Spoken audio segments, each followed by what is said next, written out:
Iya ya, sebetulnya kan memang yang justru awalnya di DPR menyuarakan soal keresahan ini kan emang gue. Bisa lihat kan ada jejak digitalnya. Di mana gue yang justru meminta BPOM untuk menindak dan juga meneliti secara benar-benar produk-produk bukan hanya skincare, obat-obatan atau makanan mana yang memang melanggar. Dan memang akhirnya jadi kisruh masalah skincare kan. Pada saat itu gue akhirnya buat video bahwa memang siapapun yang emang skincare bermasalah atau berbahaya ya kita harus sikat. Tapi pengertian sikat itu kan sesuai dengan tupoksinya. Dan gue sudah melakukan apa yang udah gue katakan dan yang harus gue lakukan sebagai DPR.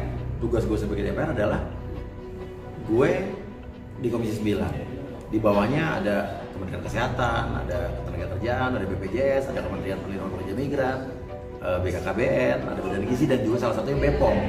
Nah tugas gue sebagai DPR adalah ya mengawasi dan juga melakukan pengawasan dan juga apa terhadap kinerja yang dilakukan BPOM.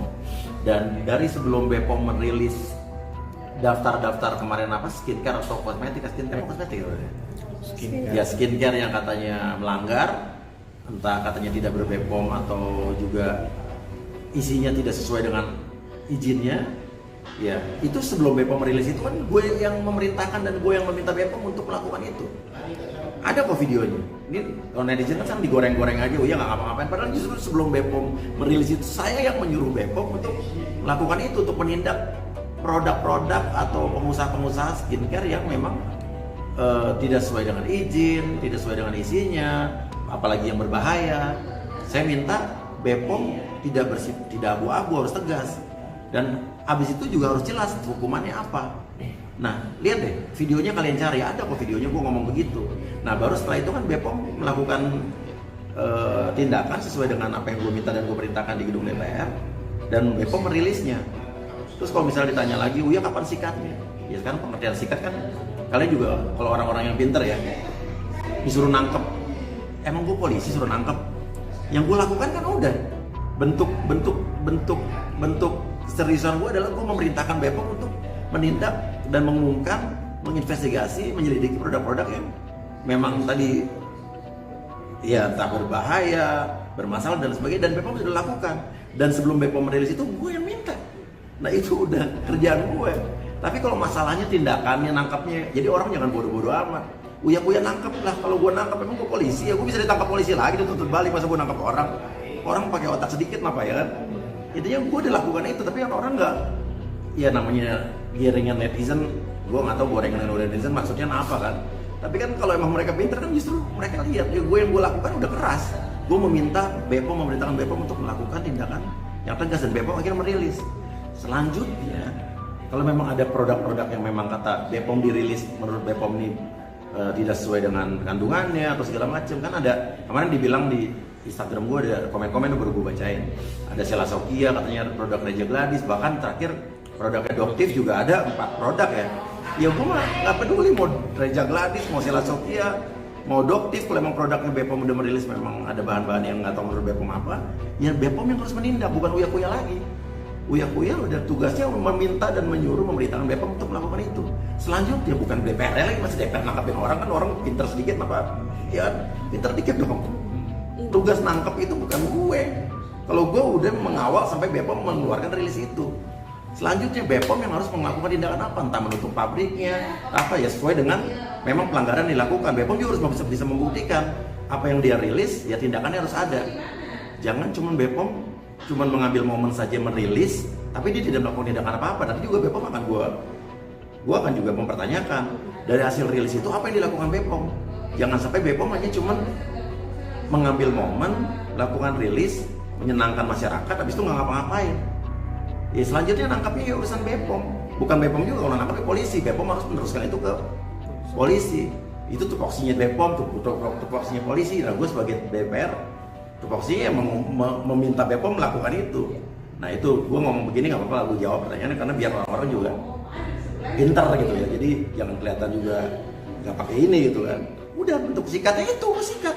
Ya, iya, gue udah bawa meja sidang, gue minta dengan keras BPOM untuk melakukan tindakan yang tegas.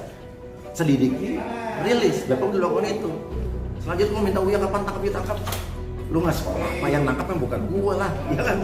Tapi gua nanti sebagai DPR kalau andai kata BPOM juga setelah rilis itu tidak ada tindakan apa-apa atau tidak ada kelanjutannya, gue juga akan kembali mempertanyakan dengan keras ke BPOM apa yang sudah kalian lakukan setelah rilis ini, iya kan? Kalau gue mau bodo amat mau, kalau emang Reza Gladys, siapa Sheila Sofia, Doktif yang produknya juga diumumkan, kalau emang bermasalah ya udah BPOM melakukan tindakan apa mau diapain sesuai dengan apa ya kategorinya apa. Gue juga kan main belum terlalu lihat nih apa sih kategori pengumuman BPOM tuh pelanggarannya apa, tapi emang kalau pelanggaran harus ada tindakannya dong. Justru gue malah meminta dengan keras BPOM harus serius, jangan cuma sekedar rilis di atas kertas nyenengin masyarakat habis itu lu nggak ngapa-ngapain. Iya dong, harus ada efek jerahnya. Tapi BPOM juga harus bisa membuktikan pelanggarannya itu dan hukumannya harus apa ya, mereka harus juga mengklarifikasi itu. Intinya gitu, udah cukup jelas kan? Produknya tuh ada yang udahlah, gue juga gue tahu lah ini mau pertarungan sama Doktif lawan Reza Gladys, Sheila Sofia segala macam gitu kan. Sampai gue difitnah katanya gue dapat amplop. Demi Allah, gue nggak akan terima amplop dari siapapun. Gue udah kaya raya bos. Justru orang-orang yang bilang katanya gue dibayar, justru gue mempertanyakan orang-orang yang teriak gue dibayar itu berarti orang yang biasa korupsi, orang yang biasa emang lo kehidupan lo dibayar-bayar orang gitu kan. Gue nggak ada, gue emang apa sih, gue setrika aja ngurus. Gue sebagai DPR Komisi 9 yang membawa BPOM ya bukan soal itu ya. Tapi kan soal selanjutnya gitu kan, kayak soal mana nih Uya sikat nangkep itu, gue gak bisa nangkep. Gila apa kalau gue jadi polisi baru gue tangkep gitu kan. Nah itu, dan gue ngerti ini banyak di netizen ini ada yang benar-benar netizen murni, ada juga buzzer, gue tahu kelihatan lah gitu kan. Tapi ya kalaupun jadi buzzer, jadi netizen yang pintar juga lah ya kan, jangan akhirnya jadi kelihatan yang nggak ada isinya juga. Tapi gimana sih yang melihat kisru skincare mafia? Ya gini, kamera boleh mas. Intinya adalah soal kisru ini biarlah sesuai dengan tupoksi, mas ini gue ajarin ya, bukan gue so pinter. Sesuai tupoksinya dan sesuai dengan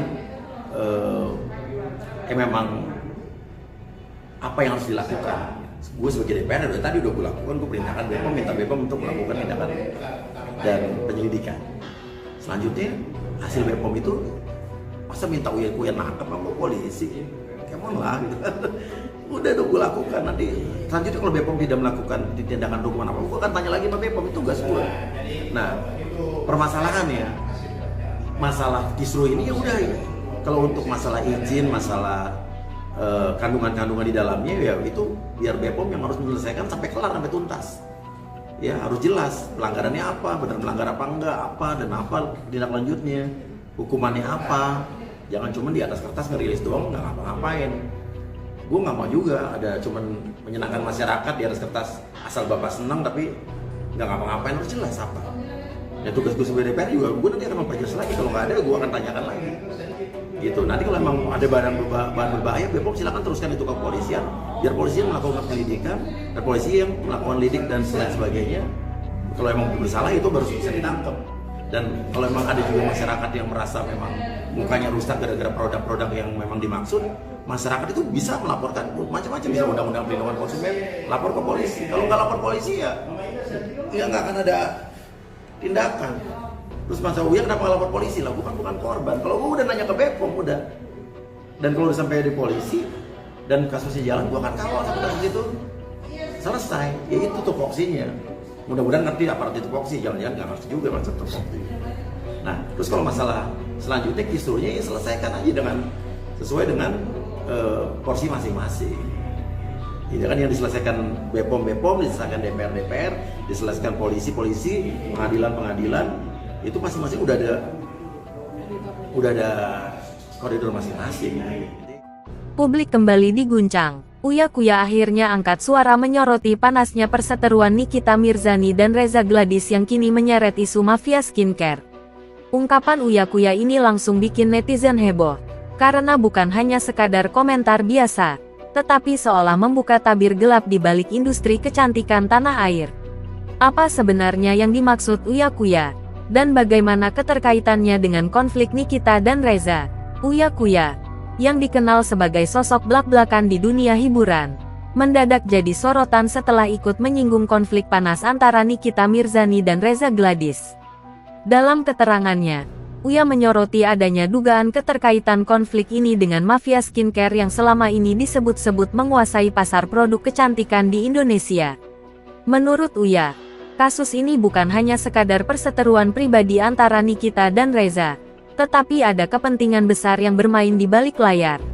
Ia bahkan menyebut bahwa persaingan bisnis skincare yang penuh intrik bisa menjadi akar dari kisruh panjang yang menyeret dua nama besar tersebut.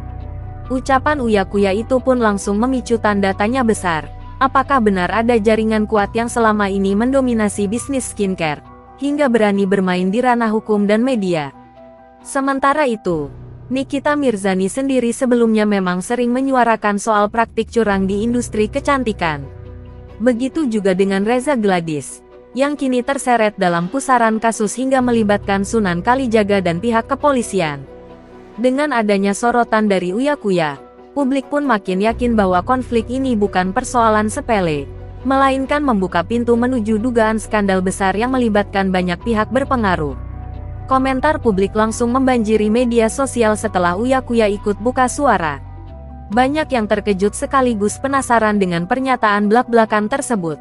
Seorang netizen menulis, "Waduh, kalau Uya Kuya udah ikut nimbrung, berarti kasus ini emang serius banget. Jangan-jangan bener ada mafia skincare selama ini."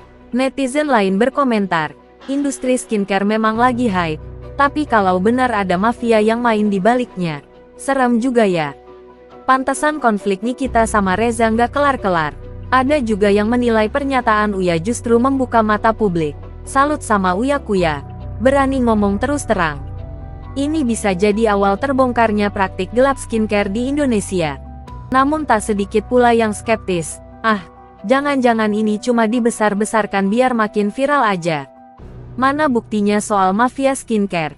Meski begitu, satu hal jelas, ucapan Uya Kuya berhasil menghidupkan kembali perdebatan dan membuat konflik Nikita Mirzani vs Reza Gladys makin panas di mata publik.